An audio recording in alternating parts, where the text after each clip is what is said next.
Hey guys, welcome back to another video. Today, I'll be talking about how to put together arm movements and stances. Two of my previous videos talked about these. So basically, I'm going to be talking about how to put these two things together and showing you guys real life applications. So let's get into it.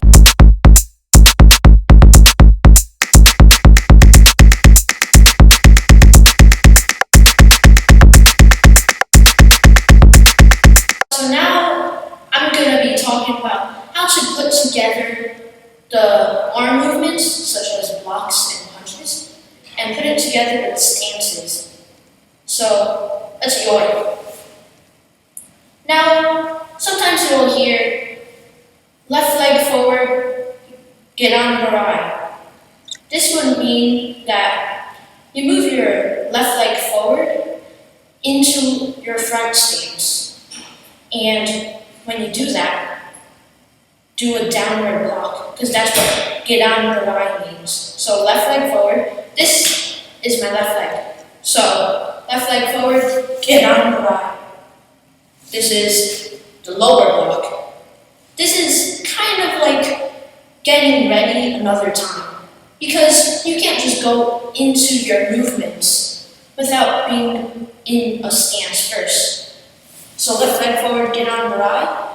And now we're going to be talking about punches. So here, if you want to punch to the face, it's called a Jordan punch. Jordan is the face, but it can't be anywhere on the face. It has to be right there around the mouth. Because if you punch to the forehead, what's that going to do? A forehead, it's kind of hard, solid. But if you punch to the weaker bones, because these are very delicate, so punch there and you'll probably break your opponent's teeth. So let's punch to Jordan. 1, and make sure you have that dragging feeling. So here, don't turn, don't move your hand until the last moment. Then you move your hand to punch. And make sure that your legs are quick. Because if your legs are quick, that will prompt your hands to go quick as well.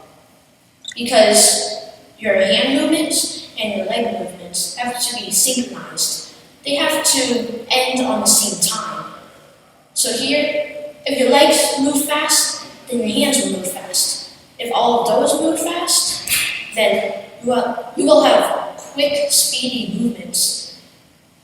And that's what karate is about, quick and speedy. And quick and speedy equals power. So here, I want my legs to go very fast, and let's punch. At the end of the punch, when you hear, have your hips vibrate. Once again, have your hips vibrate right here. You kind of snap it back a bit, because hips, they give your movement a bit more power, and that's what you want. So let's watch that again.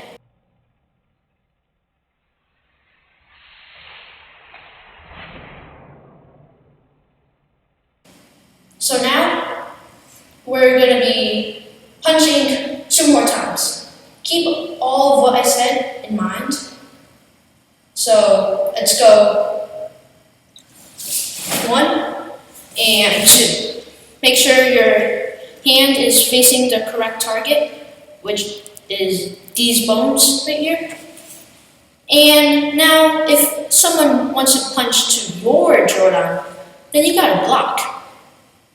So block is, the upper block is agi-uke. So 1, and then twice. Make sure your hips rotate at the last moment. Everything is at the last moment. So here, last moment you do your movement. 1, one more. Now, let's punch to the chest, because sometimes people punch to the chest as well. So, how to say chest in Japanese is churan, punch to churan.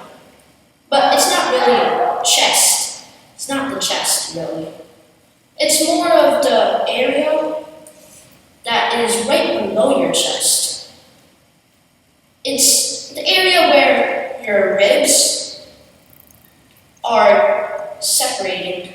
So there's no opening up here. But right below your ribs, there's an opening. And that's a very soft part.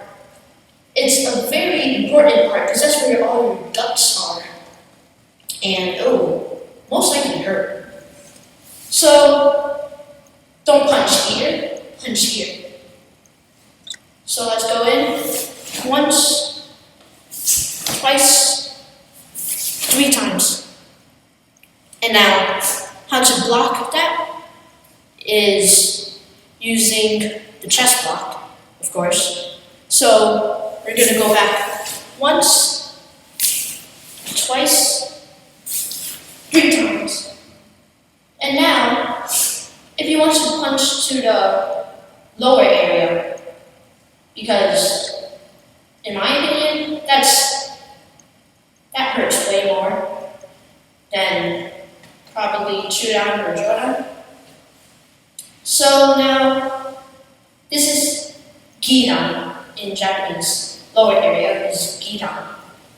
You basically just punch down to that lower pressure point. So punch down, down, and 3 times. Now blocking that downward punch, or the giran punch, you do giran barai. It sounds similar to that movement where you go right after yoi, where I said left leg forward, giran barai. But, well, it is the same movement. Giran barai is a lower block. So, let's go backwards. Once, twice, 3 times. And giran barai and chest block and the upper block, when you do those blocks, make sure to use your wrist. Because the wrist, if you actually think about it, the upper block, you're using your wrist to block. This part of the wrist is blocking the punch. The churan block, this wrist is blocking the punch. The giran, blocking the punch. And make sure everything that you do, all your movements, is not until the last moment. So the punches, vibration, and don't move, punch. The blocks, all those blocks, everything's last moment. So now I'm going to be talking about applications, and I'm going to have someone come in and show how to block against those attacks.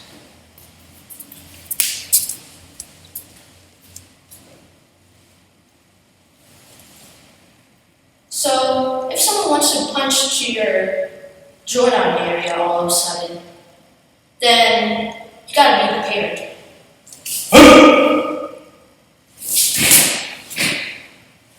This block, you can bring, you see how I just grabbed his hand and brought it down? You can do that as well. Because these, you might be asking where these elbow movements for, like why do you bring it back? That's one application.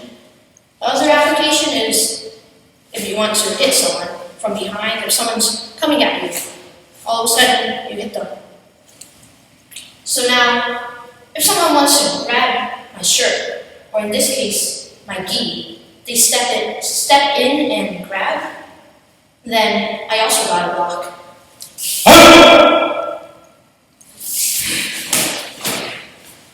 That's how you block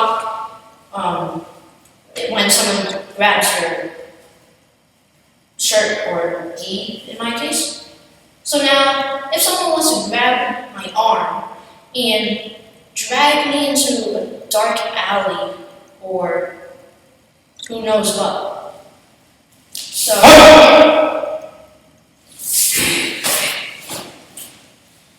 that's how you could block. Because get on Barai, well, all these blocks, it doesn't have to be blocking the punch.